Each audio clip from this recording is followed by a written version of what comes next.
This video is about the power of learning maths through play. Play power with Pi. All about helping you help your young learners to become better learners, for you to become a better facilitator, giving you some great ideas and get great guidance on how you can help your young learners learn maths. And today it's about play. Yesterday was Pi Day, March the 14th. And we've got a little bit of pie, little bit of pie play with a pie plate. Well, I know that Finland ranks very highly in international comparisons of student achievement in mathematics. They're one of the top countries in the world, and they have been consistently for, 20, 30 years. But it's very interesting because they believe in learning through play, and they really incorporate that in their school, the planning of their school day. And children don't start school until they're 7 in Finland, which is quite late in comparison to other European countries anyway. They have shorter school days than most other countries, and teachers and local authorities have far greater autonomy in Finland than in the other high-performing countries. And despite all that, the fact that play features powerfully in Finnish education, they are really high achievers. So what do you think of this diagram here, Caroline? I got very excited when I saw that diagram, because these are all the things that, well, actually this diagram adds to my font of my toolkit in making maths fun, making maths intriguing and interesting, and getting the learners to think for themselves. But it's got the first word I saw was grit, and that I haven't used the word grit, but it's perseverance, determination. I do use that, perseverance, determination. The sense of beauty, it's so clearly, carefully thought out, and ability to create questions. How powerful is that? It's something we expect teachers to do, but we don't normally expect our learners to create their own questions. But when you think about what is learning all about these days, I mean, the children today will be the adults of tomorrow in a world that we can't even properly imagine now. The whole world is changing so fast. And what we can be certain of is that being able to remember facts and being able to follow routine procedures will only give you a very low-paid job in the world of the future, because machines can do that so much better than people. And what we want to be educating our children to achieve is these higher order skills.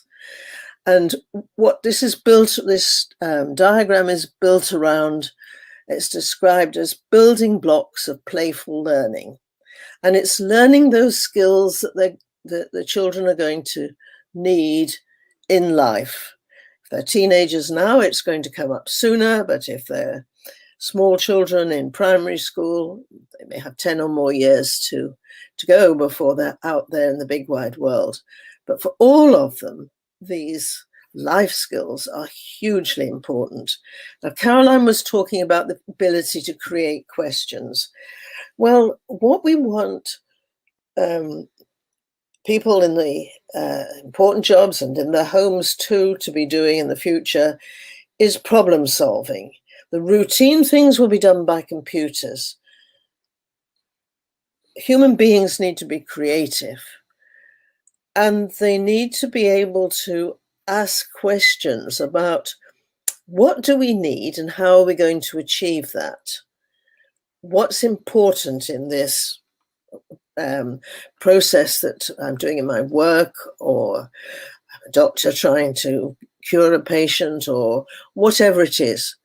And we've got to ask questions in our own heads or in conversation, and then try and answer those questions. And we have to do investigation, finding out the facts and what needs to be done to solve the problem, and then often using automated machinery for measuring things and for building and all sorts, structuring. So there are other things here, like, it's courage. You've got to believe in yourself, and you've got to be able to have good social interaction and relation with other people in the working world, and in the family, and in the home too. You've got to have creativity and originality and flexibility. Anything else strike you about this, Caroline? Yeah, courage for me is a huge one. The other, one of the things that struck me was just the mindset, but in the center. It's the very thing in the center. I mean, the whole structure is based around empowering the learners, just every single aspect of it. And that's how it has to be. To become a lifelong learner, you have to be empowered. You have to learn to think. But the middle building blocks of playful learning, every single one of those ovals is full of what's visualized as playful learning. And they're just guidelines to playful learning. And one of them I like particularly is this idea of knowledge co-creation. The idea that with colleagues, you actually have to discover and create the knowledge, use the knowledge that's already known, of course. But if the problem's already been solved, okay, fine, but then you move on. But supposing you've got a difficult problem that there isn't a solution known to it, then you have to create new knowledge, not by yourself, but working with other people. I think that's a very sort of tough challenge, isn't it? And then there's the agents. Yes. Isn't it a great destination? Isn't it a great to be searching for that, to actually put that in as your purpose for what the learners in school are going to come out with at the end? Isn't it? I'm blown away by it. I love reading about the Finnish school system, and I don't understand why we're all not doing it. And then the next one around the sort of just going anti-clockwise around that clock is agency and autonomy. You give people some responsibility for the next steps they're going to take. You make them the change agents. So you give them agency and autonomy. Now, in the classroom, whether they're young children in primary school or teenagers, they should have some autonomy about their learning so that they learn how to behave like that as an adult. And group work is important too in school, so that they can do knowledge co-creation with other people. Of course, Caroline and I are passionate about mathematics, aren't we, Caroline? Yes. And we believe that there is beauty in it. And it's not just maths, other subjects too. You can be passionate. I've got a wonderful story about beauty in mathematics. Well, this is specifically mathematics. I was doing a week of bubbly maths in schools that a lady had arranged. She wasn't a teacher. She just was really passionate about it, and she arranged various different people to come and experience deliver at the schools in her village and her small town. And she said she hates math. She's no good at maths, and I'm like, I'm sure that's not true. And then I stayed with her in her home. She was a lovely woman, and walked in, and I don't know if it felt as though every single picture on the wall, and there were lots of them, were all patterns and shapes. They were all highly, overtly, obviously mathematical. And I'm like, wait a minute, you said you don't like maths. She goes, that's not maths, that's art. What she could see was the beauty and it's, and she was a lover of the beauty of maths. Yes, I mean, a lot of maths is looking at patterns. So why does play matter? It's because our understanding of learning has changed. Certainly changed in the last 50 years, a lot since I started teaching. And research has shown that there are clear relationships between academic achievement on the one hand and the experience of play and the development of social and self-regulatory skills on the other hand. Really important. And play helps people to build the skills needed in life. It's hard to predict career paths for young people now, or the social demands that they will face. So they'll need to adapt to change. They'll need to take new roles, to continue lifelong learning, and learn to understand the factual basis and technical processes and new jobs, but also at home. And people will need to engage in creative problem solving, that's what we were talking about, and to exercise resilience and flexibility in new conditions. Yes, because we're all, I mean, I'm an old woman, but the children we're talking about, the young people, will be facing new conditions and changing conditions. Now, I'm showing this picture of how AIMSEC, which is the organization I run, helps teachers and parents at home to develop cost-free manipulatives. So what do the children play with? What do they play with at home, and what do they play with in school? Now, a lot of children have had packets from the kitchen and made up their own shop and made or being given some play money so that they can play shop with containers from the kitchen. If the game needs counters, they can use beans or stones for counters. What you see here is models. You see in the middle of the picture there, people making models from rolled up paper sticks.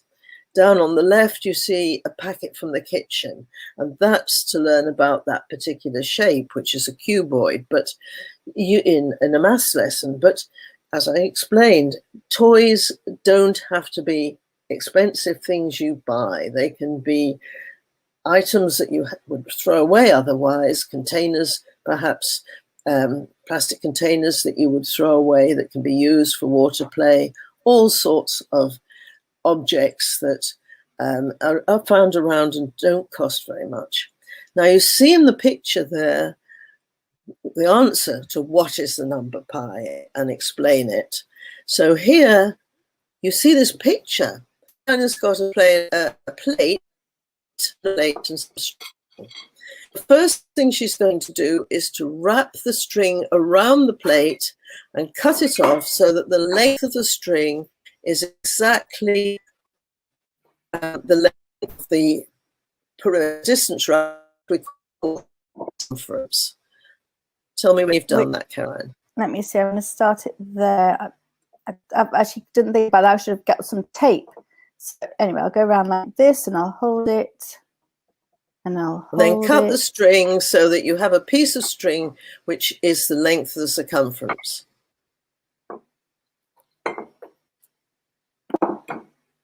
And then stretch it out into a line. Okay, it's more or less there. This isn't precise. It doesn't have to be exact. Do as well as you can. It's definitely not exact. Take your string again, stretch it across through the middle of the plate, and just mark where you think the middle is, and just mark the distance across, the widest part, which is the diameter, and cut the piece of string. And do that 3 times so that you've got 3 diameters. Don't cut them too long, just make them exactly the diameter, distance across. You're getting them the right length is the most important thing. Right, I've got 3 diameters and 1 circumference. And just put the strings that are the diameters underneath the long string, which is the circumference, and what do you notice? I've got 1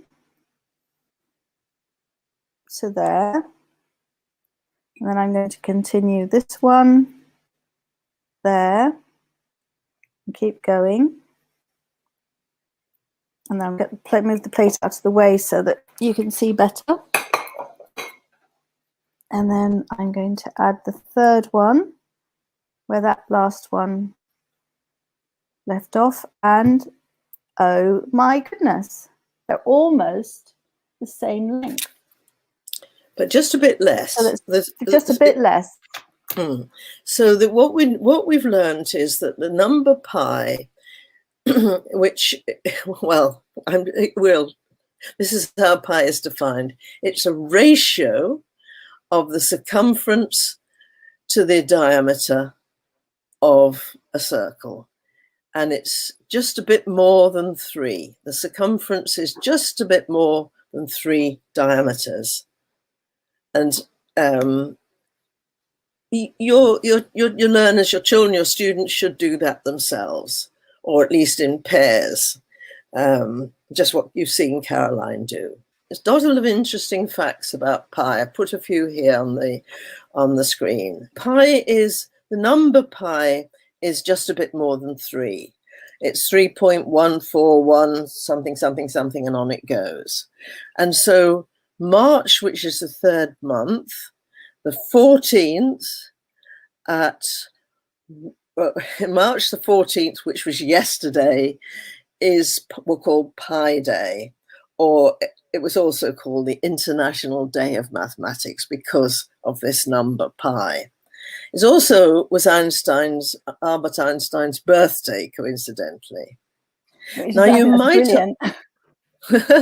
you might ask, if pi is 3.14159 something something something, how long is it? How many digits does it have? And the answer is that it's infinite. It never ends. So it's an infinite decimal. Pi is an irrational number. Irrational number.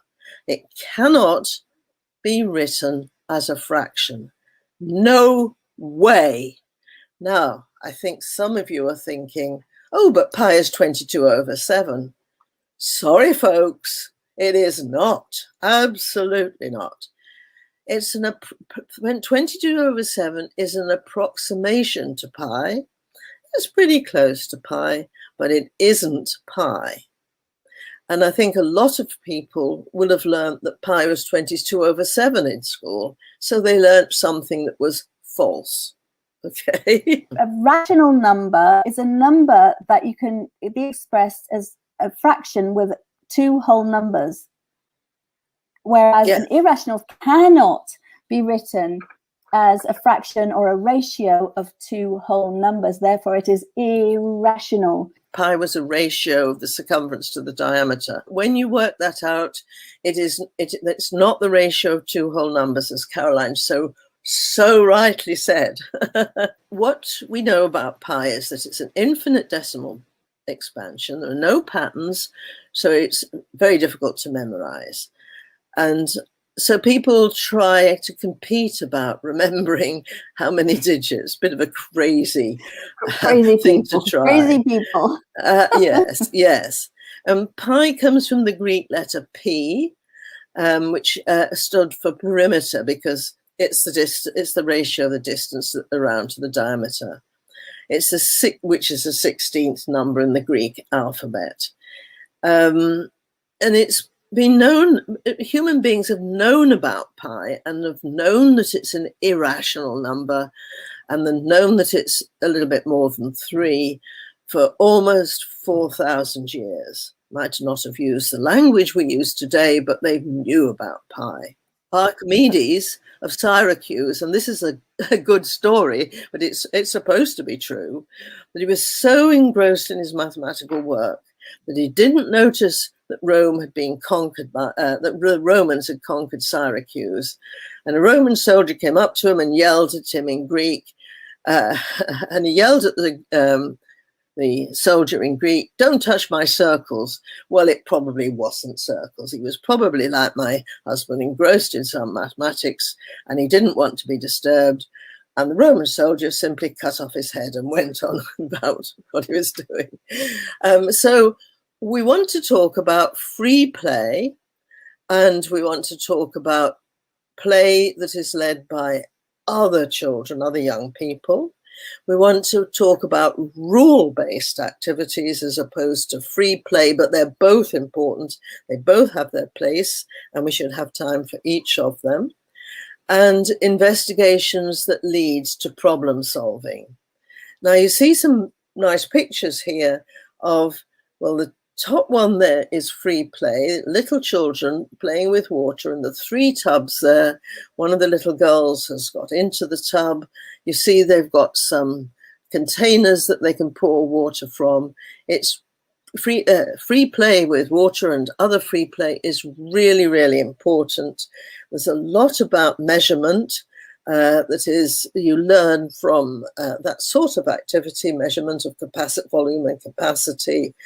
And play lays the foundation for literacy and numeracy. Through play, children learn to make and practice new sounds. Play helps with vocabulary development. Children try out their talk on their friends and exercise their imagination through storytelling. You also see those boys who are obviously cooking something, and that is rule-based play. I mean, I'm sure they're thrilled to produce biscuits or make an omelette that they can eat or something. I don't know what they're making in that picture. Play nurtures development. It fulfills a baby's inborn need to learn, and we don't want them to ever lose that need to learn and curiosity. Play takes many forms. They might shake a rattle or play peekaboo and hide and seek. It can be done by a young person alone or with another young person, in a group or with an adult. It can be done by young children, preschool, and by teenagers. Different play, but just as importantly, it's play. The finished chart that we had at the beginning, that was one of the things that they mentioned. It's one of the things that I've always known, is that one of the keys to really great teaching is to make sure that the child maintains their love of play, maintains learning through play, that helps them maintain their fascination for learning, and ensures that they are lifelong learners. It's this, and that is the key, to make sure that that stays alive rather than suppressing it, which unfortunately happens in school as we know it, as opposed to future school, which hopefully will be the way of the future. Yes, and just before we have a break, I just wanted to add the last thing there, that it encourages teachers and parents to communicate with the children in their lives. And adults need to support play by giving children opportunities to play, and they need to know when to intervene and when not to intervene. Now, these 10 reasons why play is important I got from the National Literacy Trust, but they apply equally well to mathematics. Well, here we've got 4 more reasons for why play is important, why it's important to serious learning.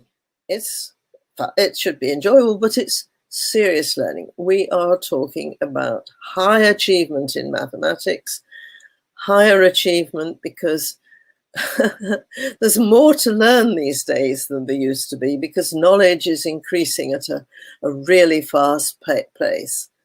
So despite there being more to learn, we're still saying it's important to give children time and space to learn, to play. So it gives young people the chance to be spontaneous. So you may think your child should be rolling the truck on the ground or should be doing a calculation in the way you do it. But that doesn't mean that the truck is not equally useful as a stacking toy, or the calculation won't work out in the child's own way. Let them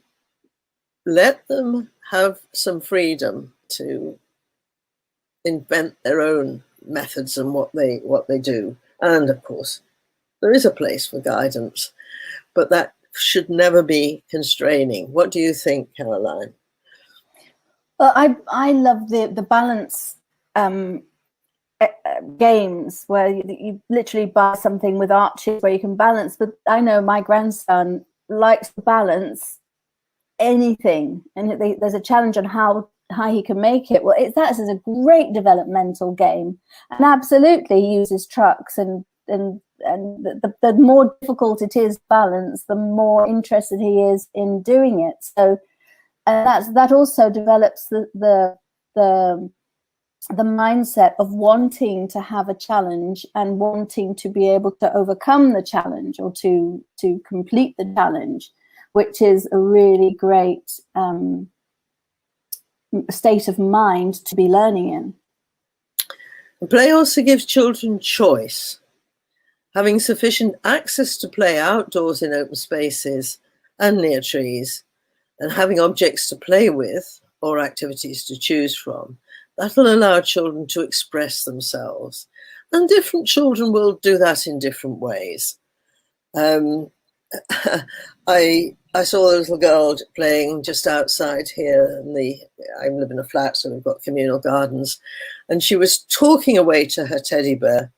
And mother wasn't in sight, but I'm sure her mother was looking out the window, because the flats look out on this open space here, or in the doorway somewhere.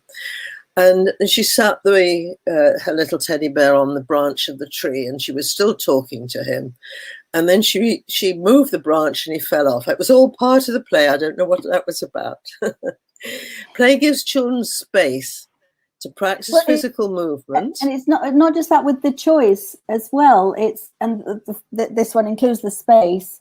And that is that if they're afraid of something, it gives them the opportunity to slowly but surely overcome that fear, rather than being persuaded to do something, just being given the space, okay, that's the objective, and you can just take your time about it, or not even make it the objective. You know it's the objective, but don't necessarily share that with them. And when they see other children do it, or you do it, then they'll give them a desire to do it, and it just literally gives them the choice and the space to grow. So play gives them space to practice physical movement and balance, and to test their own limits. And of course, we're now thinking about free play, but also games, organized games like, football could be just kicking a ball around, and no real rules particularly to the game. Or it can be a proper game of football with two teams and played according to the rules.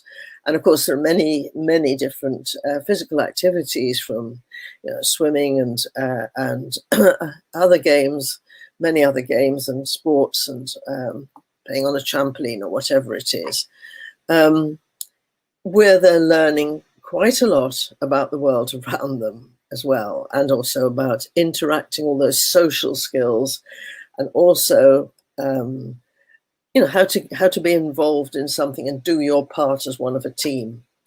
And play gives parents and teachers the chance to learn how to play a game themselves. And one of the most challenging parts of play is how you incorporate yourself in it as a member of the group, and not, in fact, taking or spoiling it for anybody else. Now, here we're now up to number 8 in our list of 10. And here we've got 4 more important things. So play allows parents and teachers to learn their child's body language. Knowing when you should incorporate yourself in children's play is key. I think I put it down as number 10, but I'm going to mention it now. Children might get upset because they feel that they won't get involved because they don't like to lose. and they are then they're an even bigger loser if they don't participate because they're afraid to lose. But if you see that in their demeanor, then as an adult, you can give them the right amount of encouragement so they do take part, and the right experience so that they know that they're going to win sometimes, perhaps, but maybe it's by losing a few times that they learn to be better at the whatever it is, and eventually to be able to win. Good chess players will tell you the best way to learn chess is by losing like 1,000 matches of chess. Just always play against someone who's better than you. And a good chess player doesn't have that need to win. They have the need to get better. That's a really good example. I mean, one thing that one way of teaching children to play chess, which is often used, is for them to play the teacher just to have one or two pieces to start with, and to play over and over again until the child can actually beat the teacher. But of course, the child has got all the pieces and the teacher's just got one or two pieces. And then the teacher brings in a third piece. And if there are three pieces and there's a good chess player, the teacher's a good chess player, the child will, as Caroline says, lose again a few times before they learn that actually with all your pieces, you can certainly beat an opponent with three pieces.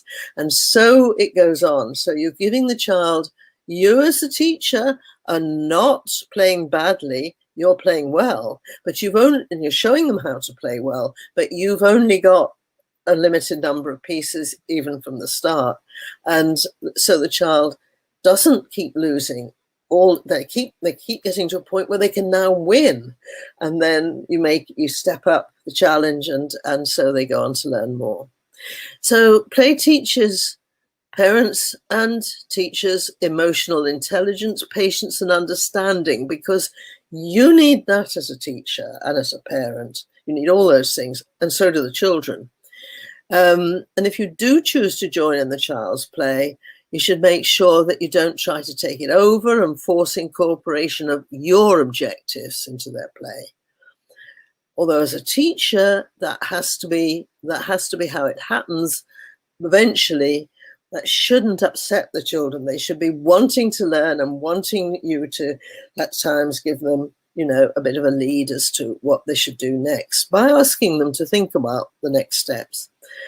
And structured adult-led activities have their time and place, and they are important, but we must learn to allow time for children to control it and to decide on their own play, because they too need to develop the emotional intelligence of how to interact with others in a group, and patience about, I'm not getting this right, I've got to keep trying, and the perseverance and understanding. Now, this target 1,000 game, it's a very simple game, so we can see from the little picture there more or less what happens. You have a spinner, and you keep spinning and randomly different numbers come up, different digits come up from 0, 1, 2, 3 up to 9, and you put them in. Everybody has a copy of that, or what you see there. Three-digit numbers added up to see the total, and if they're all around 300 and something, the total will be near 1,000. But what they're trying to achieve is to get the total as near as 1,000 as possible, but they only write the numbers in one by one, and they come up randomly. So once the number's been written, it can't be changed. And if the whole class is doing this, each student's doing it for themselves, there's a lot of building of numeracy and number sense in this. And the one who gets closest to 1,000 wins. There are various little rules about that if you go to the Aiming High website and look at the Target 1,000 game, or if you look at the AIMSEC Facebook page, it's on there today. Play is fun. Learning to play well, both by themselves and with others, It sets children up to be contented and sociable. And play is how young people learn how to be a good loser. We said that, and that's important too. And to enjoy play, whether they win or they lose, and know that sometimes they're going to win. What we're going to do now is we're going to look at this slide together and discuss it. And then I'm going to stop sharing, and you'll need to have your camera on you because you're going to be the robot. And yes, I am. Yes, and we're going to show you how you and the children you teach, if you're not already an expert computer programming or coder, can learn how to write computer code. And you don't, and it doesn't matter whether the children you're working with are 5 or 18, or whether we're talking about adults. This is a good way to learn basic principles of computer coding. Now, it's using Logo software, and it's free, and you can download it from the internet. Just Google FMS Logo for Microsoft Windows, or ACS Logo for Mac OS. Just Logo, and you can download it for free onto your computer. And then if you go to the Aiming High website, the 2 links are there. You can start our series of challenges. You don't need to know anything about how to write computer code. You don't need to get anything at all. And you'll soon be drawing many different geometrical patterns and learning some geometry. You'll learn the basics of computer coding. And then if you persevere, you'll learn how to do some algebra using Logo as well. So it isn't just what they call turtle graphics. Those links for Command the Robot on the Aiming High website, they're in the description, just so you can just go down there and click on them. Now, you see a picture of a turtle there because this original logo was created at Massachusetts Institute of Technology as a software for children learning in school. And it uses a robot that's a little turtle, which can be on your screen, or it can be like the Roma there, you see, a little robot with a pad on his back and buttons that tell you whether to turn right, left, or go forward, and how many steps. You can fill in the number of how many steps he's got to go forward. And the turtle that you saw there and this rectangle, if you do him on the ground on a piece of paper, he has a pen under his tummy, and as he goes forward, if the pen is down, it draws a line. Of course, you can make the pen up so he can get from place to place without drawing lines that you may not want in your diagram. So he will follow your directions, which are very simple. And he will go forward, he'll turn through the angle you tell him to, he can go backwards, and with a very, very few commands, you can be drawing simply quite pretty and complicated patterns like the one you see on the left, and Caroline's going to do that. So if I get the instructions right. So what you can do with your class is, or your group of children, is actually to take them outside where there's plenty of space. And at first, the adult can be the person who gives the instructions, and the children can be the robots. But once they get the idea, one of them can take over, and they can be the leader, and they can be, tell the rest of the group, including the adults in the group, what to do, how far to go forward, and design their own instructions rather than repeat the ones that the first demonstration. Everybody designs their own shape and then see if they can get somebody else to follow that shape. Yes, and if you pursue the sequence of these ideas, following on Command the Robot 1, Command the Robot 2, and then there are more ideas beyond that, then there's some suggestions. But of course, you can decide on what you want to do and create your own patterns. Now, just before I stop sharing, I couldn't resist sharing this link with you. Here, this father, this dad, with his children, he says he'll make them a peanut butter jelly sandwich if they give him precise, clear directions. You see, if you're going to give a computer or a robot directions, if you're going to program a computer, write code, then it has to be clear, unambiguous, and no chance to go wrong. Okay? Otherwise, the computer can't do it. It doesn't know what you mean. It can't read your mind. It can't guess it.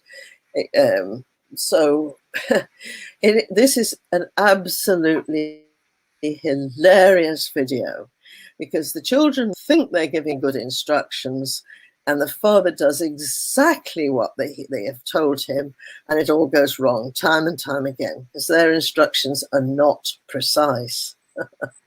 So that's actually known as the PB&J challenge. Just Google it, go on YouTube, look for it. You'll find that one with that image. Tony's put the link there, but that's not a clickable link. I haven't put it in the description. Yes, it's absolutely brilliant, and it's a great thing for you to attempt at home as well. When you're ready, Tell me, I'm here. Now, Caroline, go forward 2. 1, 2. Okay, Caroline, left turn 1/4. That's right. Forward 4. 1, 2, 3, 4. Left turn 1/4 turn. Forward 2. 1, 2. Left 1/4 turn. Forward 4. 1, 2, 3, 4.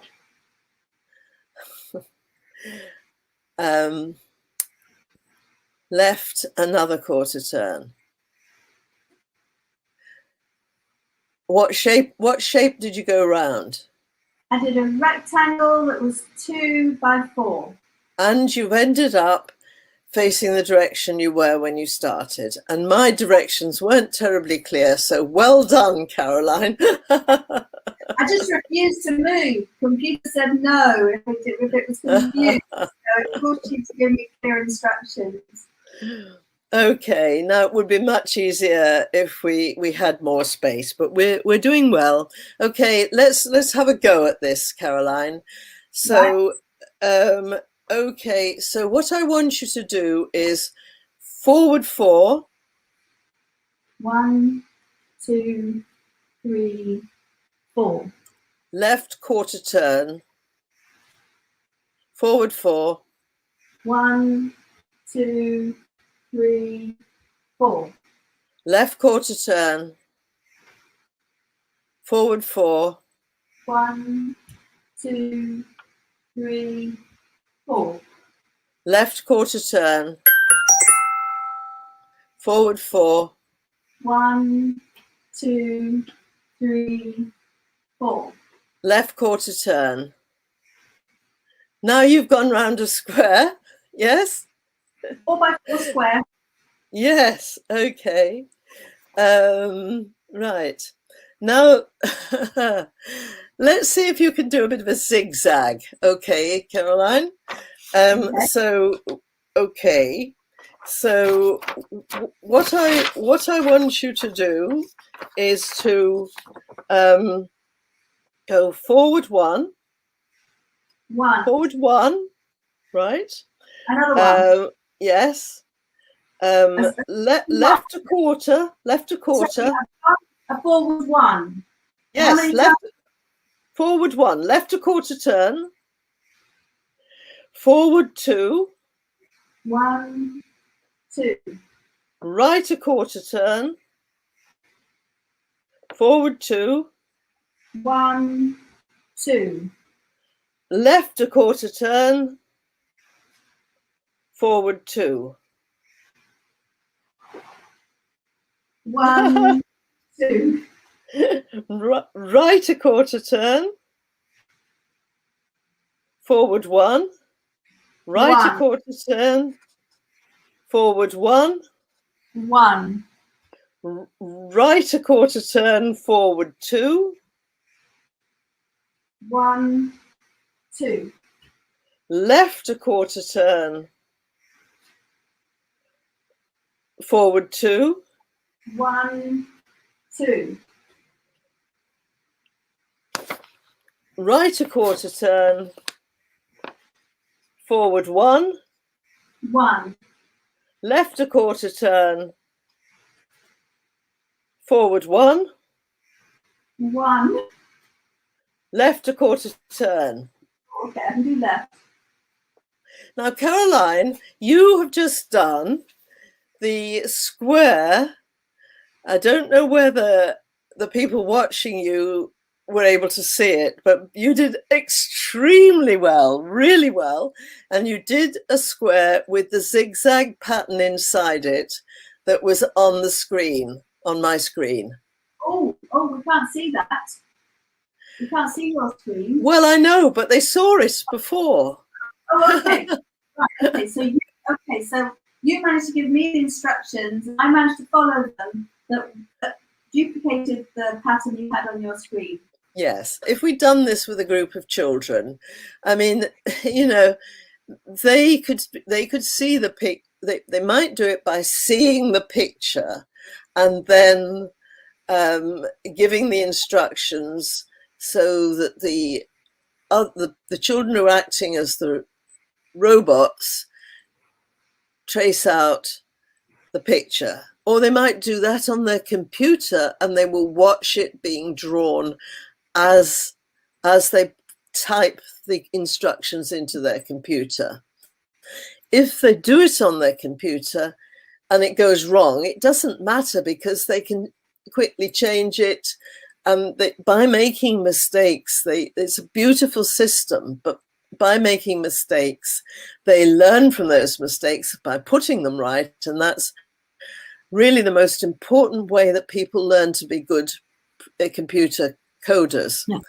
Yeah. And the other thing to say, if you were a bit sharp just now, you'll have realized that Caroline we repeated the same instructions again and again and again. So the next instruction that they would learn would be the repeat instruction. So instead of me telling Caroline the same thing again and again and again, I would tell her that they had to do this, but they had to do it 4 times, okay, yeah. Or twice. And so it would cut down on the number of instructions by doing the repeat in there. Yeah. And then you get packages that are little sort of collections of instructions that are called procedures. And very simply, after a few lessons of experience of doing this, if they're teenagers, but if they're much younger, they're lucky enough to have play with a aroma, like I showed you, a little sort of toy toy robot, then they can build up to this gradually. But if they only meet this but when they're 14 for the first time, or even 17, they can, anybody, or even if they meet it when they're 8 years old, they can learn very quickly how to write a simple computer code. Thank you so much, and go play the robots. Command your robot. Follow the link. Bye-bye. Goodbye, everybody. Goodbye. For greater understanding and enjoyment of mathematics, the Maths Toys YouTube channel is brought to you by AIMSEC and the Aiming High website. In the description, you will find a link to our home learning guide for ages 4 to 18 and a teacher resource pack. If you find this video useful, there is a GoFundMe link in the description to donate to and support AIMSEC. The money goes to bursaries for professional development for teachers in disadvantaged communities around the world. Subscribe, comment and ding the notification bell to make sure you don't miss our